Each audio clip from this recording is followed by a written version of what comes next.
O número de crianças confusas sobre o próprio sexo está explodindo. E você, quer que o seu filho faça parte dessa estatística? Acredito que não, pois a ideologia de gênero desconstrói a identidade humana por onde ela passa. Você sabia que na Inglaterra, nos últimos 5 anos, subiu 1000% o número de crianças que se submetem a tratamento transgênero? E na Escócia, mais de 500% apenas nos últimos 4 anos? Isso não é por acaso. O número de crianças confusas a respeito do próprio sexo está explodindo nos países que promovem a ideologia de gênero em suas escolas. E por que isso? Simples. A ideologia de gênero afirma que ninguém nasce homem ou mulher, mas que cada um deve construir sua própria identidade. E se é assim, todas as crianças devem experimentar todas as formas de sexualidade possíveis até encontrarem um gênero para si mesmas. Como isso se daria? Através de materiais didáticos e uma nova pedagogia voltada para a desconstrução sexual. Sim, ideias têm consequências, e as consequências da ideologia de gênero promovem exatamente esta confusão, fazendo nossas crianças duvidarem de si mesmas na sala de aula, ambiente onde os pais estão cada vez mais ausentes e onde as crianças estão em fase de natural imaturidade e questionamento. O que muitos escondem é que existe uma verdadeira indústria do gênero por trás de toda essa confusão e que está organizada para destruir nossas famílias. Com certeza você já ouviu na televisão alguém dizer que a família é uma instituição antiquada, que os tempos mudaram e que precisamos abrir a cabeça. É porque não estão conseguindo mudar a cabeça da população que a estratégia de promover a ideologia de gênero nas escolas se tornou tão urgente para eles. Foi por isso que em 2014, quando o Congresso votou a proposta de Plano Nacional de Educação, deputados e senadores retiraram todas as referências à ideologia de gênero do seu texto, respeitando assim a vontade expressa do povo brasileiro que rejeita essa ideologia. Em 2015, quando chegou a hora de se votar os planos estaduais e municipais de educação, o MEC, atropelando a decisão do Congresso, tentou impor silenciosamente o gênero aos estados e municípios.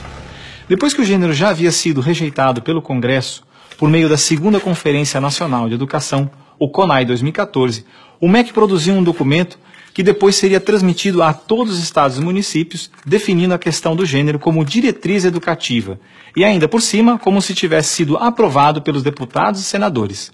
A trapaça se encontra em inúmeras páginas do documento. Vamos dar apenas alguns exemplos.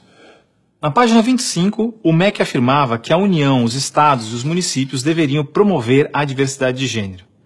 Veja, não estão falando em respeitar a diversidade de gênero, mas sim em promovê-la. Na página 36, você vai ler que os estados e municípios deveriam disseminar materiais pedagógicos que promovam a igualdade de gênero, orientação sexual e identidade de gênero. Na página 41, que estados e municípios deveriam desenvolver, garantir e executar anualmente nos sistemas de ensino fóruns de gênero. Na página 92, que estados e municípios deveriam ampliar os programas de formação dos professores sobre gênero, diversidade e orientação sexual. Mas vejam, assim como eu, milhares de pais e professores lutaram democraticamente contra o documento em nossas câmaras municipais. O movimento foi histórico e disse não a essa fraude. Cidade a cidade, a ideologia de gênero foi rejeitada dos planos de educação de quase todos os 6.000 municípios brasileiros. Era de se esperar que após essa imensa pressão popular, o governo desistisse dessa ideia de introduzir à força o ensino da ideologia de gênero nas escolas do Brasil. Mas não, o MEC colocou novamente as chamadas questões de gênero na Base Nacional Comum Curricular, um documento que se propõe a impor o conteúdo de aprendizagens consideradas essenciais para todos os alunos brasileiros. Se for aprovada, a base deverá ser implementada por todas as escolas do Brasil, não só na rede pública, mas também na rede privada. Na prática, o documento propõe os seguintes absurdos nas nossas escolas. Na página 159, está escrito que o professor de artes deve desenvolver as aulas discutindo experiências corporais, pessoais e coletivas, de modo a problematizar questões de gênero e corpo. Na página 165, se volta a dizer que o professor de artes deve refletir sobre as experiências pessoais e coletivas desenvolvidas em aula ou vivenciadas em outros contextos, de modo a problematizar questões de gênero, corpo e sexualidade. Na página 305, se estabelece que na área de ciências humanas, a diversidade de gênero deve ganhar especial destaque. E não para por aí. Na página 351, se estabelece que o professor de História coloca em destaque as temáticas voltadas para as questões de gênero. Na página 378, se estabelece que o professor de História trabalha em aulas questões de gênero, anarquismo e protagonismo feminino, mostrando as transformações ocorridas no debate sobre as questões de gênero no Brasil durante o século XX. Vocês estão vendo? A ideologia de gênero está presente no documento, é explícito, e o governo brasileiro demonstra com isso ignorar a vontade popular. Se a base for aprovada, terá valor de lei e será obrigatória. A ideologia de gênero será imposta de forma autoritária como a única moral permitida, quer os pais queiram ou não. Mas o que diz a nossa Constituição? Diz que a educação é dever do Estado e da família, e que o Estado deve criar todos os meios legais necessários que garantam à família a possibilidade de se defender contra qualquer programa, prática ou propaganda que contrarie o respeito aos valores da família.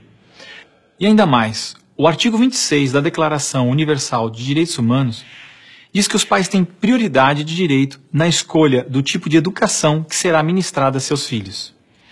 Não vamos aceitar a imposição deste absurdo sobre os nossos filhos.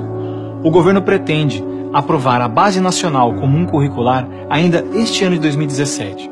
Por isso, pare, reflita e nos ajude enquanto ainda é tempo. E compartilhe esse vídeo com pais, professores, diretores de escola, vereadores, lideranças de sua comunidade. Ninguém pode ficar indiferente. A ideologia de gênero deixa marcas que ficam para sempre.